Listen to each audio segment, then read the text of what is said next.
Why is your Glock not working as it's supposed to? Why is it that you're getting malfunctions, failure to feed, to eject, and so on? Well, that's what we'll talk about in this video. Folks, welcome to the channel, The Modern Survivalist, and as always, if it's your first time here, consider subscribing. If you enjoy the content, if you want to learn more about survival and preparedness, you have the channel with a ton of information already, and I always recommend my books as well, Surviving the Economic Collapse, as well as Street Survival Skills, two books that will really help you get a lot better prepared. So, what is it that I'm talking about here? Well, the Glock is by far one of the most proven firearms in the planet. It is all over the place. It's all over the world. I've traveled quite a bit. I've shot in different places. I've been in contact with different firearms communities, military police in different countries, and everywhere people will usually have a Glock. It's just that common. Now, it is also the case that every once in a while you see someone that is complaining about, hey, my Glock, it sucks, it's terrible. You see it online, and every once in a while you see it live. Now, these are the three main reasons why I see people having problems with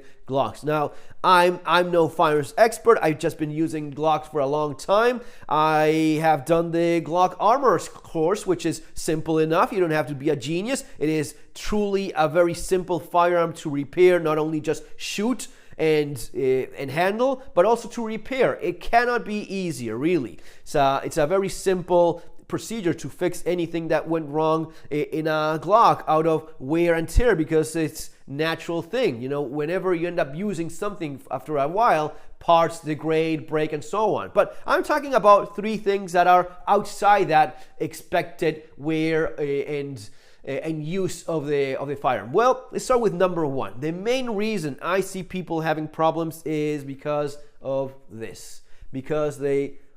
And I've seen this live. It's not just something that was commented online. I saw a guy, I don't even remember, but it was a grown man that did not have any kind of physical impairment, and he was, Glock sucked, look, it's jamming every single round. And you pick it up and you go, okay, it's working just fine. What are you talking about? And then you realize, you see, I mean, take a few shots, okay? And you see that they go like this. And he's limp wristing the gun. That is one of the most common things you see when people complain about, hey, my brand new Glock is just terrible and I took it back to the gun shop. They just cannot nail exactly what it is. That guy is 100% limp wristing his gun. He's doing like this. You may even see it.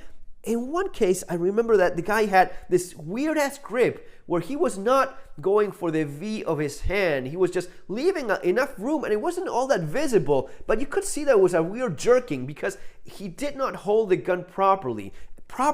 I mean, these are not inventions of mine. These are things that happen around forever, and in any proper class, you will see that this is the kind of thing you're taught. Aligning the gun properly, going for the V of the hand, holding the gun correctly, the kind of thing that I explain here, of course, as you see, but these are things you're taught in classes. There is a proper technique. Oh, but I like shooting my gun like this, you know, this is super badass. Well, that's nice, that's great, but this is the way in which you're supposed to hold it. You align, right? And it goes in here and you wrap your fingers. Oh, no, you're doing it so wrong. You're just touching this slot. You should be doing like this or whatever you want. But basically, this is key. It has to go well in that V of the hand so as to not move around, because if it's not still, you're just not allowing the gun. You're shooting single-handed, two-handed, whatever you want, but it has to be stable, because if not, the gun cannot cycle properly. It will try to do this, right? Eject the spent case, feed again, but if it's not firm, it will just fail. That's just the way it is. You just cannot avoid that. So you squeeze and that's it. It's not all that complicated, but sometimes people have issues with that. And of course, if you're talking about someone that has some kind of physical impairment, that may well be. But I'm telling you that I've seen this more often than not based on improper technique rather than just some physical limitation, okay?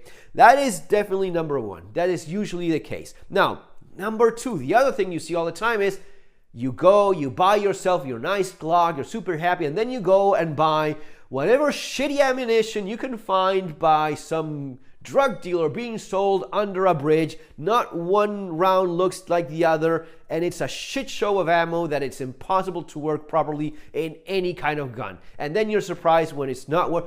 How is this possible? I'm using this ammo that I bought from this crackhead. Why isn't my Glock working? A Gaston Glock is a bastard. I hate that. No, you're just putting ammunition that's not right. You're just using the cheapest reloads you can find. You're either using exotic ammunition. That's also fairly common. Exotic ammunition that's, it's just super light this or that, and the amount of powder. You see it all the time. In fact, you even see it on people that compete. I've seen this enough. I've seen people go with their Glocks and all of a sudden the gun is not working, right? And it's not working because this reload that this guy did just doesn't have enough powder. It should not be the case because it needs to have a certain amount of power, but in local competitions, usually people don't check that. So they will reload barely enough for the gun to work, right? Barely there, and just looking to get the minimal amount of recoil in their gun and just be able to shoot a little bit faster or whatever, and they will just have issues. They start shooting, whoa, interruption, failure to eject. Whatever the problem is, it's because they had these shitty reloads, either intentional or unintentional. Whatever the case, ammunition is often, and you notice, you know what? Again, things that I've seen, but you go and shoot, right? Oh, the guy shoots before you go, right? He starts shooting, boom, boom, boom, boom, boom, boom, boom, right? Boom, interruption, tuck, tuck, right? He finished shooting, then you go boom, boom. Every round sounds like a 10 millimeter compared to his shitty 9 millimeter because he just didn't put enough gunpowder in those things. And he did it either on purpose or he just didn't know better. But that's very often a thing. Again, either that or just exotic, weird ass ammo or just horrible reloads, something that should not be used. Just buy quality ammo from one of the well-known manufacturers. That's going to be a great way of avoiding that potential problem. Number 3, when people start screwing around with something that hasn't got a problem whatsoever. I'm talking about modifying the gun. Another very common thing is, my Glock is a piece of shit. Why? Well, I changed for this super trigger that I got from this guy in a forum online. He obviously knows how Glocks work better than actual Glock. It is stupid the moment you say it or the moment you read it, but hey, why would you not do it, right? So they start modifying their gun because as it is, you just cannot be happy with a good thing. You have to fuck it up somehow. So you start, this spring is from this dude online. It's obviously better than the spring that Glock did. No, you crazy bastard. What? No, it's not. But my Zev. Yes, I have this Zev.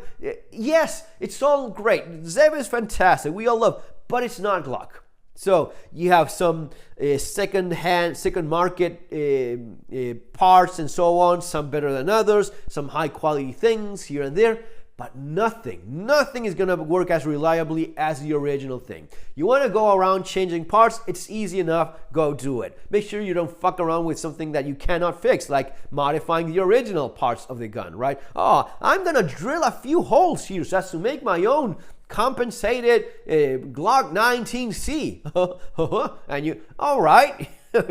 You crazy asshole. Go do whatever. But the moment in which, guys, it's for Glock, and it's usually for Glock because it's the easiest one to start modifying given the amount of parts in the market. But this goes for anything, right? Any gun that you start modifying and changing parts and springs and this and that. Magazines. Stick with the original magazine. No, I bought these magazines from Korea. They're like $1 each. They're just as good or even better than the original ones.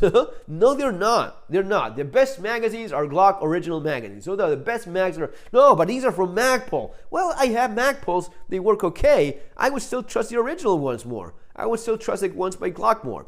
So the moment you start dicking around with your gun, that's also fairly commonly the case in which, and I'm not saying that you cannot modify a gun or have it very modified and it still runs well, but you're messing with things that eventually you will have to adjust. You're a lot more likely to have issues with a gun that is modified than one that is left as is. And you know, in my 1911, my Norinco 1911, that had nothing left of the original thing. It was stupid to do that because it had a great barrel, great gun in general, but you cannot help yourself and you start modifying. Modifying a 1911 is kind of like a given, but I'm telling you that gun was a lot more reliable when it was original as it was. And that's a Norinco. It's not a Glock. So Norincos usually have issues here and there because the quality of finishing is not all that great. But still, Stick with the original thing. Guys, this is all beyond the expected wear and tear of parts that break and springs. That is just expected of any tool. But I'm talking about things that surprise people of, oh, why is this not working? Well, those are the 3 more common reasons, okay?